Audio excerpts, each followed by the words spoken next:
Gumulantang sa buong sansinukob ang pinaka-eskandalosong revelasyon na yayanig sa bawat hibla ng ating kasaysayan at tila isang tsunami na tatangay sa buong Malacanang ngayong gabi.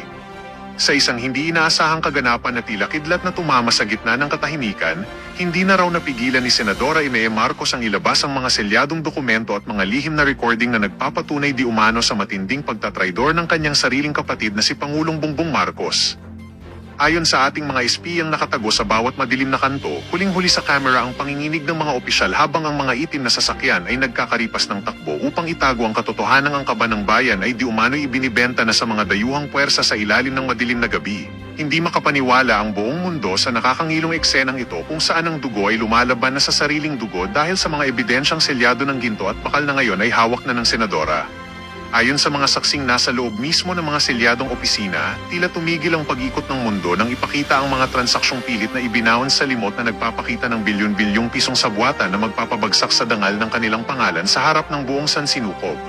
Bakit nga ba nananatiling tahimik ang pamahalaan at bakit pilit na itinatago ang tunay na lamat sa loob ng pamilya kung ang bawat segundo ng pag-aalingangan ay nagsisilbing pako sa kabaong ng tiwala ng sambayanang Pilipino na ngayon ay dilat na ang mga mata sa matinding sindak? Ito na nga ba ang huling kabanata ng isang matikas na pagkakaisa o ito ay simula lamang ng isang madugong labanan sa kapangyarihan kung saan wala nang sinumang itatangi sa lupit ng tadhana at ng katotohanang sumabog na tila dinamita.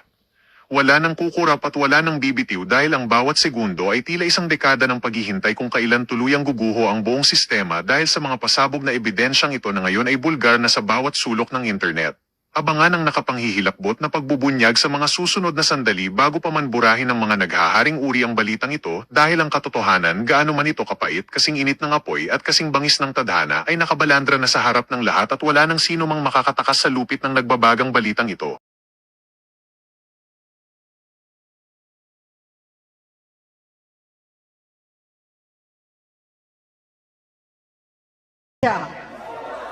Bilang senador, bilang kapatid, bilang Pilipino. Bata pa lamang kami ni Bongbong. Alam na ng buong pamilya ang problema sa kanya.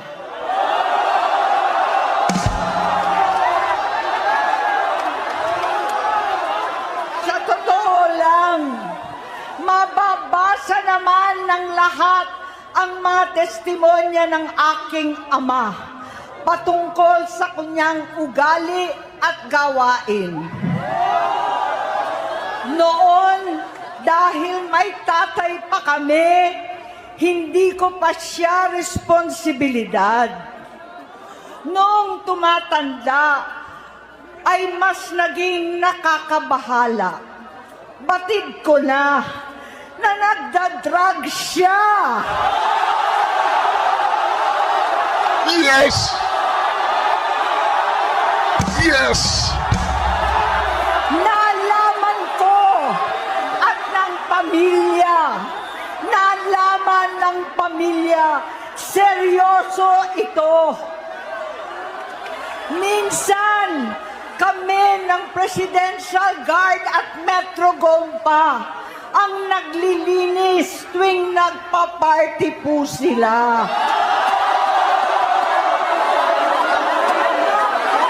Namuhay kaming magkakapatid sa ibang bansa. Kami-kami lang. Kinumbinsi ko pa si Bongbong, pakasalan mo na si Lisa. Naisip ko noon, kapag nag-asawa siya, malalagay na sa tahimik at magkakaroon ng direksyon. Lalo po! Lalong na pa. Ang laki ng pagkakamali ko. Yan lalo pang na-demonyos. Mas lumala ang kanyang pagkalulong sa droga.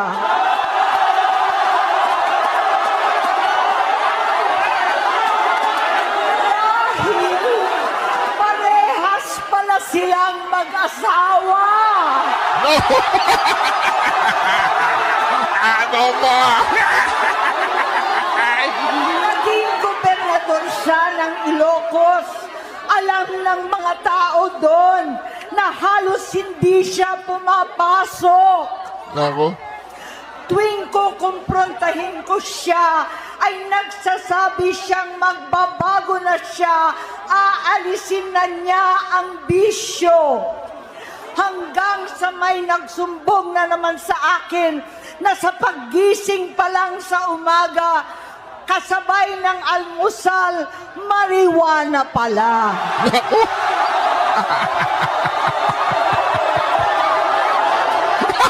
Hapon sila. Lahat sila nagiinuman at gumagamit ng cocaine. Kasama ng asawa at barkada. Tulad ng ama ko, kinastigo ko ang mga barkada niya. Ang nasirang si Bong Dasa, si Edvi Cruz, Inigo, Tony Boy, Sap Anton, alam po ninyo yan. Paano nagre-resign na sa takot ang mga pulis nila at staff dahil sa lumalalang bisyo. Nako! Inayos ko sila dahil gusto niyang ituwid ang buhay niya. Gusto niyang mag-vice-presidente. Hindi siya pinalad at lalong nagkaroon ng oras para sa bisyo. Simula noon, naging malabo sa amin ang lahat. Kaysa mag-away, bigla na lamang lumayo ang loob namin sa isa't isa. Noong 2016, kasabay ng kampanya ni dating Pangulong Duterte laban sa droga, lumabas ang pangalan ni Bongbong sa listahan. Nakasama siya sa listahan ng mga celebrities, mga artista, Maricel Soriano, at iba pa. Ayoko sabutin niya. Sinsinan kong kinausap si Pangulong Rodi. Halos manikluhod ako. Sinabi kong ayon sa kapulisan, dapat unahin, usigin ang mga pusher at saka na lamang sagipin ang mga user. Naligtas si Bongbong. Labis ang takot ko at pag-aalala. Kinausap ko siya at nagsabi siyang talagang siya ay nagbabago na. Muli at lagi, hindi ako nawalan ng pag-asa. Ako'y naniwala ulit. Mula noon na natatanggap ko na lang na balita tungkol sa kapatid ko ay regular na pagpapadoktor. Kaya kumalma naman ako. Inisip ko, totoo, dahil naopera na ang tuhod niya sa gout. Siguro, totoo na ito. Hanggang nito, nalaman ko na tuloy ang paggamit niya sa mga party na garapalan naghahain ng droga. Pinagmamalaki pa ng mag-asawang kayang-kaya nila ang microdosing ng cocaine. Hati-hatiin daw para 4 na beses sa isang araw. Hindi mabibisto. Ang pampapadoktor, pinalabas nilang pag-stem cell. Nagpapalit daw ng dugo, nagpapa-blood transfusion. Kayang-kaya raw, hindi ko maintindihan ang pinagsasabi. Noong 2021, kahit papano, nagkikita kami at nagkakausap. Sumamba siya sa akin, talagang hinintunan niya. Naniwala ako kasi sabi niya gusto niyang tumakbo. Ang sabi ko, tutulong ako sa abot ng aking makakaya. Ipinakilala ko si Bongbong kay Inday. Naging magkatandem sila. Pagkatapos noon ay biglang hindi na niya ako ulit kilala. Kahit si Inday, nagtataka, bigla ako naitsapwera. Kahit ganon, nangampanya pa ako para sa kanya, kahit si Inday na lang ang aking nakakausap. Hindi ko alam bakit ako nakaban sa headquarters nila sa Mandaluyong. Hindi ko alam bakit walang nagre-report sa akin tungkol sa kampanya. Sa totoo lang, masakit mang aminin, nung dinidisqualify na siya, halos papaboran ko na sana dahil may nagsumbong sa akin mula sa kanyang campaign team na gumagamit na naman siya. Nung sinabihan ko, siya at mga taong nasa paligid niya, nagkaisa silang tuluyan akong alisin sa kampanya na ako naman ang bumuo. Sinabi nilang gusto ko na siya ay ma-disqualify para ako ang pumalit. Hindi totoo yun. Iniisip ko ang kalagayan ng aking kapatid at paano siya magsisilbi kung ganyan ang kalagayan niya. Pero pinaparating sa akin na hindi siya lulong at minsan na lamang tuwing nagpa-party. Hindi ko maipaliwanag bakit gusto kong maniwala at hindi mawalan ng pag-asa. Noong nanalo siya, naging pinakamalayo na kami sa isa't isa. Maliban sa opisyal na tagpuan at kapag pumupunta yung nanay namin, hindi ako sumama sa loob ng 3 taon dyan sa Malacanang. Dahil lantaran na doon ang inuman, ang paggamit nila ng cocaine at mga bawal na gamot. Hindi ba ninyo nakikita, naririnig, kakaiba na siya magsalita. Hindi na maintindihan kung ano-ano na ang sinasabi at wala na sa sarili. Nagtatago sa kabaitan niya ang pang-aabuso niya sa droga. At nagbunga na ito ng mga nakakapinsalang maling desisyon. Hinayaan niyang kumilos ang mga nakatalibot sa kanya. Yung mga umaastang presidente habang nilululong siya ng mga ito. Hindi na kami nagkausap. Sa harap ng publiko, pinipilit kong magmukha kaming maayos. Pero wala na kaming koneksyon. Hindi ko hinihiling na maunawaan ninyo ako, lahat kayo. Sa palagay ko, ang makakaunawa lamang sa akin ay ang mga pamilyang may pinagdaanan sa adiksyon, sa inom, sa sugal, sa alak, sa bisyo, higit sa lahat, sa droga. Pag hindi ko siya nakakasama, buong aking loob na ipasok sa institusyon, ipagamot, iparehab ko na yan. Pero tuwing maghaharap kami noon, hindi kaya ng aking kalooban na gawin yon. Tuwing magsasabi siya sa akin na magbabago na siya, hindi ko siya kayang tiisin. Hindi ko kayang ipagkait sa kanyang pagkakataon at pagbabakasakali, umaasa ako at laging nananalangin na sana, oo nga, nagbago na siya.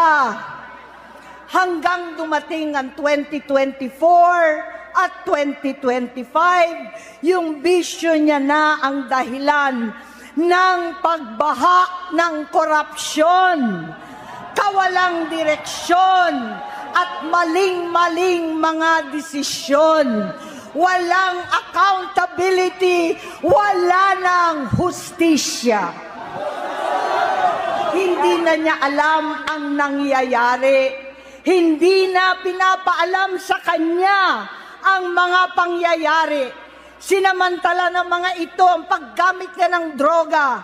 Kinangkam na nila ang kaban ng bayan Habang ang mga dating tumatawag sa amin ng magnanakaw ay nakakita ng pagkakataon sirain ang lahat. Sige pa, sige pa. Nagamit na nila si Bongbong para sirain si Inday. Itinutulak pa nila si Bongbong at ang bayan sa bangin para umastang tagapagligtas. Mula sa pagtraidor at pagpapahamak kay VP Inday, sa confidential funds na kung tutuusin ang galing naman sa opisina ng Pangulo, hanggang sa pagpadukot sa dating Pangulong Duterte para itapon na lamang sa ibang bansa. Ang kabaitan ni Bongbong ay naging kalupitan. Garapalan ng pagtatakip sa kanya ng mga nasa Congress, sa Senado, mga miyembro ng kabinete. Kitang-kita na ng taong bayan, wala nang puwang ang kahihiyan. Para bang nauulit ang bangungot ng kasaysayan dinamas namin noon. 68 years old po ang tatay ko nung pinatalsik sa pwesto. 68 years old na rin si Bongbong ngayon. Sinasabi namin eh. November 17 din, nung 2021, nung nakumbinsi ko si Inday na magbise kay Bongbong. Naku po, November November 17. 18 po, bukas, ang ikatlong araw natin.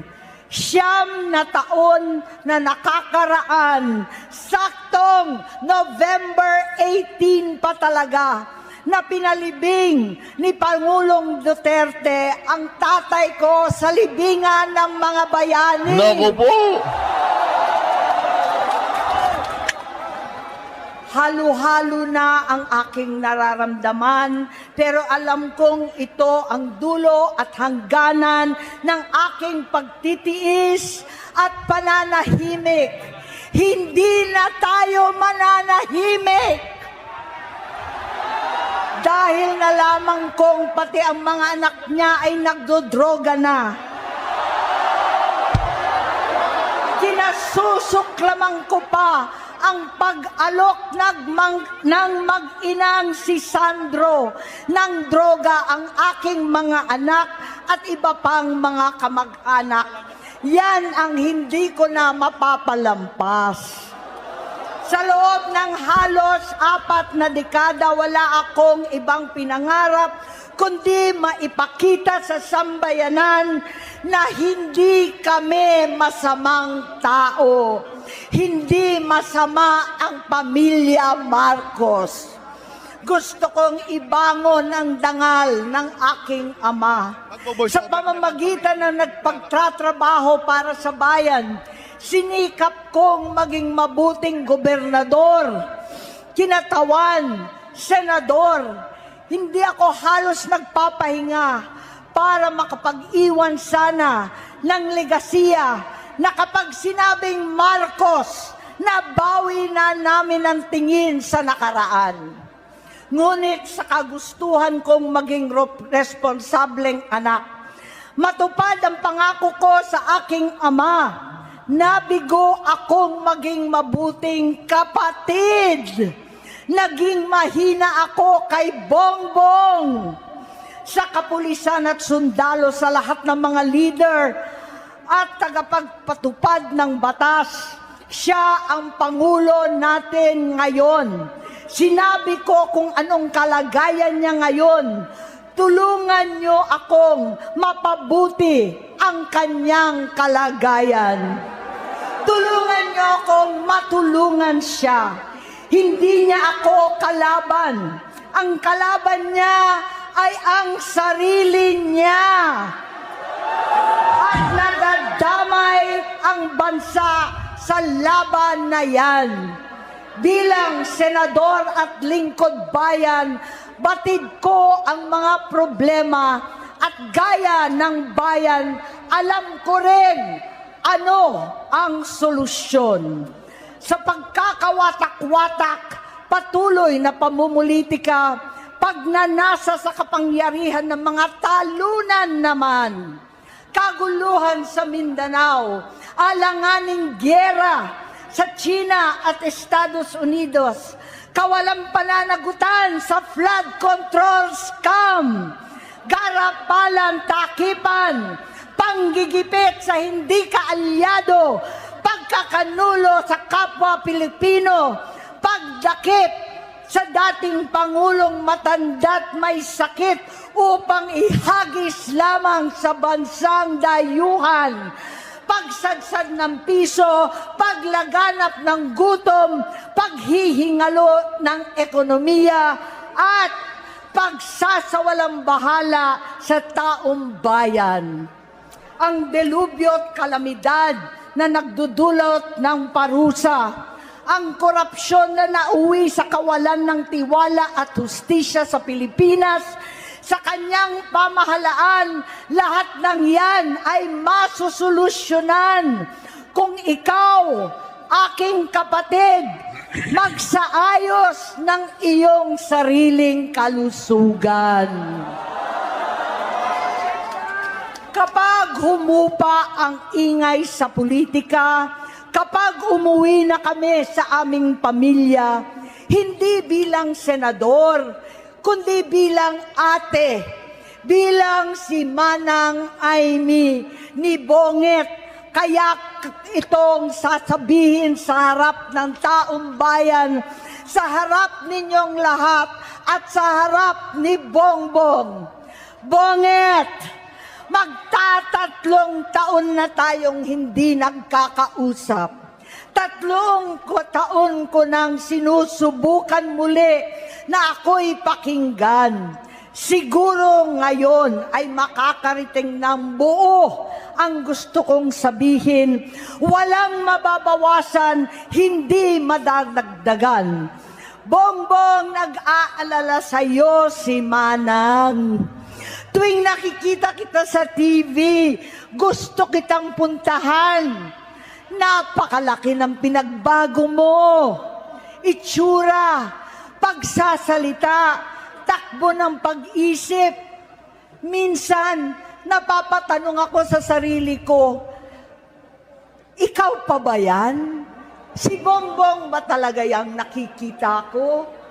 Pero ako, ading ko, ako pa rin ito. Ako pa rin ang ate mo na tumayong ama't ina sa inyo sa ibang bansa. Ang kasama no sa sumubok na sanggain lahat ng sakit para sa iyo. Ang kapatid mo na hindi mo kailangan hingan ng tawad dahil agad ka nang iniintindi at tatanggapin dahil mahal kita.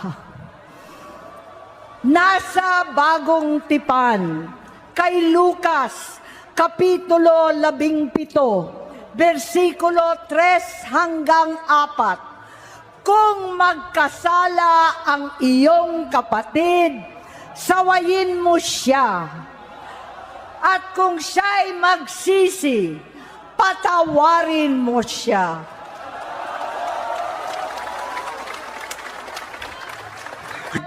Hindi ko kakayanin kung mapapahamak ka, kaya hinihingi ko na tayo'y umuwi na, mamahinga alang sa iyong kalusugan. Kaya kung mabigo at mawala sa iyo ang posisyon, pero hindi ko kayang mawala ka sa amin. Ayusin mo ang sarili mo. Magpagamot. Alisin ang droga sa iyong sistema. Wala akong ibang gusto kundi gumaling ka, malampasan natin ito muli. Dahil wala akong ibang hinahangad bilang ate, kundi maging masaya ka, maging ligtas sa panganib, malusog, matagumpay sa buhay. Itama ang mali, labanan ang adiksyon, at ako hindi kailanman aalis sa iyong tabi.